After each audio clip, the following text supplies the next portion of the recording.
አትሌት ገለቴ ቡርቃ የገጠማትን ነገር የኢትዮጵያ ሕዝብ ይወቅልኝ ድረሱልኝ ስትል ተናገረች። አትሌቷ በባለቤቷ በኩል የገጠማትን የንብረት ውዝግብ አስመልክታ በእንባ እየታጠበች ነበረ ገመዳ ለተሰኘው የቴሌቪዥን ፕሮግራም ብሶቷንና የገጠማትን የተናገረችው።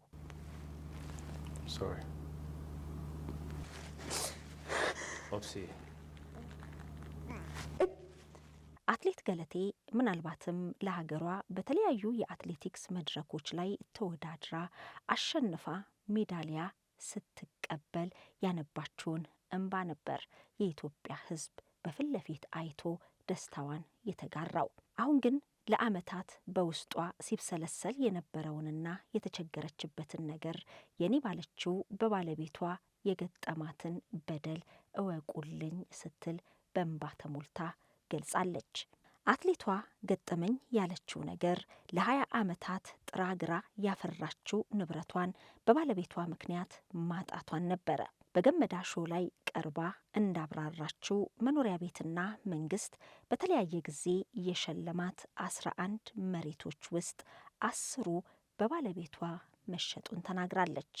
አሁን ካለችበት ቤት ለማስወጣትም በፍርድ ቤት ጉዳዩን እየጨረሰ ነው ስትልም ቀጣይ መዳረሻዋ ጎዳና እንዳይሆን መስጋቷንም ተናግራለች። ካሏት 5 መኪናዎች መካከል 4 መኪኖቿን ባለቤቷ እንደሸጠባትም እንዲሁ አትሌቷ ተናግራለች። በአሁኑ ወቅት ልምምድ አቁሜ በፍርሃት ለ1 ዓመት ከቤት ሳልወጣ ተቀምጫለሁ። በፍርሃት ውስጥ ነው ያለሁት። ቀጣይ ምን እንደሚገጥመኝ አላቅም። አሁን ባለው ሁኔታ ከቀጠለ ጎዳና ልወድቅ ሁሉ እችላለሁ ስትል በእንባ ተሞልታ ተናግራለች። እኔን የሚሰማኝ ጠፍቷል። አሁን የቀረው ጠቅላይ ሚኒስትሩ ነው። ጎዳና ከመውደቄ በፊት ህዝቡ ድምጽ ይሁነኝ ስትልም መልእክቷን አስተላልፋለች። አትሌት ገለቴ ቡርቃ በተለያየ ጊዜ ለሀገሯ ያስመዘገበቻቸው ድሎች የሚረሱ አይደሉም። በዚህም ስመጥር ከሆኑና አንቱ ከምንላቸው የአትሌቲክስ ባለሙያዎች መካከል ተጠቃሽ ነች። አትሌት ገለቴ ከዚህ ቀደም አሸናፊ እንደምትሆን ብዙዎች ግምት ሰጥተው ወርቁ በእጇ ነው ባሉበት ቅጽበት በድንገት በሌላ ተወዳዳሪ ተገፍትራ በመውደቋ በከፍተኛ ሐዘንና ስብራት ውስጥ እንደነበረች ይታወቃል።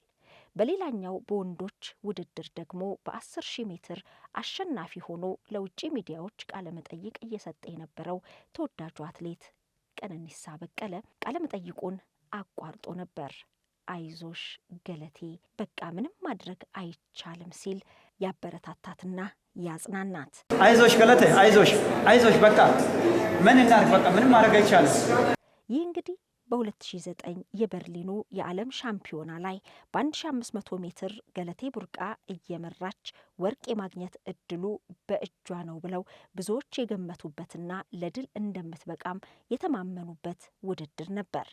ነገር ግን ወደ ማብቂያው አካባቢ ስፔናዊቷ ናታሊያ ሮድሪጌዝ ገፈተረቻት። ገለቴ ወደቀች። ለገለቴ ምናልባትም ካሁን ቀደም ብሎ አሳዛኝ ነገር ተብሎ ብትጠየቅ የምታነሳው ቅጽበትና ክስተት ነው። ለገለቴ ያ ቀን እጅግ አሳዛኝ ነበር።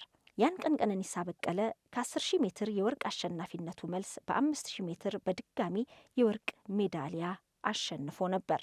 እናም በዓለም አቀፍ ሚዲያዎች ቃለመጠይቅ እየተደረገለት ነው። ስለ ውድድሩ ስለ አሸናፊነቱ እያብራራ ባለበት ቅጽበት ዞር ሲል አትሌት ገለቴ ቡርቃ መውደቋን ተመለከተ። ምንም እንዳልተፈጠረ አስመስሎ ማለፍ አልቻለም። እናም በዛው ቃለመጠይቅ ላይ የምትሰማው ይመስል አይዞሽ ገለቴ አይዞሽ ሲል አብሮነቱን አሳየ። ይህ ቃል አሁንም ድረስ ተወዳጅና ለሌሎች ሰዎች በቀልድም መልክ ይሁን አሊያም ደግሞ በቁም ነገር አድርገው አይዞሽ ብለው የሚጠቀሙበት ቃል ሆኗል። አይዞሽ ገለቴ አይዞሽ በቃ ምን እናርግ በቃ ምንም ማድረግ አይቻልም። ቀነኒሳ በቀለ በዛ ሰዓት በእንግሊዘኛ እየሰጠ የነበረውን ቃለመጠይቅ አቋርጦ አይዞሽ ገለቴ አይዞሽ ምንም ማድረግ አይቻልም ካለ በኋላ የሱን የውድድር አሸናፊነት ሳይሆን የቀጠለው ገለቴ ላይ ስለገጠመው ነገር ነበር በቃለመጠይቁ ያብራራው። ዓለም የሚከታተለውን ቃለ መጠይቅ ችላ ብሎ የገለቴን ሐዘን በአደባባይ ተጋራላት። በንግግሩ መሃል ቀልቡን ተከትሎ የማጽናኛ ቃሎችን ወረወረ። አልተጠነቀቀም። ሰው ምን ይለኛል አላለም። አይዞሽ ገለቴ ሲልም ሐዘኑን ገለጸላት። አሁንም ገለቴ አይዞሽ የሚላት ከገባችበት አሁን ካለችበት አጣብቂኝ የሚያወጣት ድጋፍ ትፈልጋለች። አይዞሽ ብሎ የሚያበረታት የለፋችበትን የደከመችበትን ጥራግራ ያፈራችውን ንብረት እንዳይወረስባት ወይንም ደግሞ ከእጇ ሙሉ ለሙሉ ወጥቶ እንዳያልቅ የኢትዮጵያ ሕዝብ ይድረስልኝ፣ ድምፅ ይሁነኝ ስትል ተማጽናለች።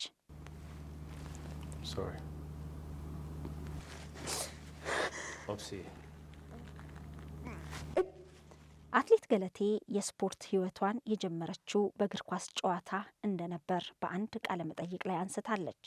በመካከለኛና በረጅም ርቀት ውድድር የምትታወቀውና የትኩረት አቅጣጫዋን ወደ ማራቶን አዙራ የነበረችው አትሌት ገለቴ ቡርቃ ስለ አትሌቲክስ ሕይወቷ ስትናገር የስፖርት ሕይወቴን የጀመርኩት እግር ኳስ በመጫወት ነው።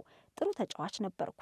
ከኳስ ጋር ያለኝ እንቅስቃሴ ፈጣንና ብዙ ጎሎችንም አስቆጥር ነበር ስትል ገልጻለች። በኋላ ላይ ግን የአትሌቲክስ ውድድሮች ላይ መሳተፍ በመጀመሯ የተነሳ ምርጫዋ ወደ አትሌቲክስ መሳቡንም ተናግራለች። እኔ እስከማስታውሰው ሩጫ የሕይወቴ አንድ አካል ነው። በምኖርበት መንደር ውስጥ ከቤት ወደ ትምህርት ቤት፣ ከትምህርት ቤት ወደ ቤት እየሮጥኩ እሄድ ነበር ስትልም አትሌት ገለቴ ታስታውሳለች። ታዳጊ ያለች ተምሳሌት አድርጋ የምትከተላት አትሌት ደራርቱ ቱሉን ነበር። ትልቅ ተነሳሽነት ትፈጥርልኝ ነበር። ሁልጊዜ እሷን መሆን እፈልግ ነበር ስትልም በሩጫ ሕይወት ጅማሬዋ እጅግ ታበረታትና ትከተላት የነበረችውን ደራርቱ ቱሉን ታነሳለች። የመሮጥና የመወዳደር አቅሟ እየተሻሻለ ሲመጣ እንደ አትሌት ደራርቱ ፕሮፌሽናል ሯጭ መሆን እንደምትችል በመረዳቷ አትሌቲክስ ጥሩ ምርጫዋ መሆኑንም ተናግራለች። ሩጫ ቀላል ስፖርት ሳይሆን ጠንካራ ስራ የሚጠይቅና ድካም ያለው መሆኑን ገልጻ ጠንካራ ልምምድ ለማድረግ መስዋዕትነት የሚያስከፍልና የአሸናፊነት ስነ ልቦና መላበስን የሚፈልግ እንደሆነም ትገልጻለች። የአሸናፊነት ስነ ልቦና ለመላበስ ከራሷ ጋር የምታደርገው ትግል ጠንካራ መሆኑንም በአንድ ወቅት በሰጠችው ቃለ መጠይቅ ላይ ጠቁማለች። የምሮጠው ለብዙ ምክንያቶች ነው። አንደኛው አትሌቲክስ ትልቅ ስፖርትና እጅጉን አዝናኝ በመሆኑ ሁሉንም ውድድር ማሸነፍ ባይቻልም ከማሸነፋቸው ውድድሮች የማገኘው ደስታና እርካታ ጥሜን የሚያረካና ሁልጊዜ እንድነሳሳ የሚያደርገኝ ነው ስትል አትሌት ገለቴ ከዓለም አቀፉ የአትሌቲክስ ፌዴሬሽኖች ማህበር ጋር በነበራት ቆይታ ተናግራለች። ሌላኛው ደግሞ ፕሮፌሽናል ሯጭ በመሆኗ የፋይናንስ ጥቅሞችን እንድታገኝ ስላስቻላት ቤተሰቦቿን ለመርዳት ያገዛት መሆኑን አመልክታለች። ሩጫ በዓለም ላይ በሚሊዮኖች ከሚቆጠሩ ሰዎች ጋር እንድገናኝና በሕይወቴ መረጋጋት፣ ጤናና ሰላም እንዳገኝ አድርጎኛል በማለት አትሌት ገለቴ ስለ ስፖርት ሕይወቷ አስቃኝታ ነበረ። አሁን ላይ አትሌት ገለቴ ከባለቤቷ ጋር በገጠማት የንብረት ክፍፍልና በተለይ ደግሞ አለሷ እውቅና መንግስት ከሰጣት 11 መሬቶች መካከል 10ን መሸጡን ከነበሯት 5 መኪናዎች መካከልም 4ቱን መሸጡን ተናግራለች። አሁን እየኖርኩበት ያለውን ቤት ሊሸጥ ጫፍ ላይ ደርሷል። ጎዳና ከመውደቄ በፊት ድረሱልኝ፣ የኢትዮጵያ ሕዝብ ድምፅ ይሁነኝ፣ ጠቅላይ ሚኒስትሩም ይህንን ነገር እንዲመለከቱልኝ እፈልጋለሁ ስትል በእንባ እየታጠበች ተናግራለች። ይህ እጅግ አሳዛኝና አስደንጋጭ ነው። በቅርቡም መፍትሄ ያገኛል ብለን ተስፋ እናደርጋለን። አይዞሽ ገለቴ ማለትም እንወዳለን። ሸገር ኢንፎ አዳዲስ ወቅታዊና ተአማኒ የሆኑ መረጃዎችን ያገኙበታል። ሰብስክራይብ በማድረግ ቤተሰብ ይሁኑ። የምንለቃቸው ቪዲዮዎች ፈጥነው እንዲደርሱ የደውል ምልክቷን ይጫኑ። ውዴታውን ለመግለጽ ላይክ፣ ሀሳቡን ለማካፈል ኮሜንት፣ ለሌሎች ለማጋራት ደግሞ ሼር ያድርጉ። አብራችሁን ስለምትሆኑ ከልብ እናመሰግናለን። ሸገር ኢንፎ ታማኝ የመረጃ ምንጭ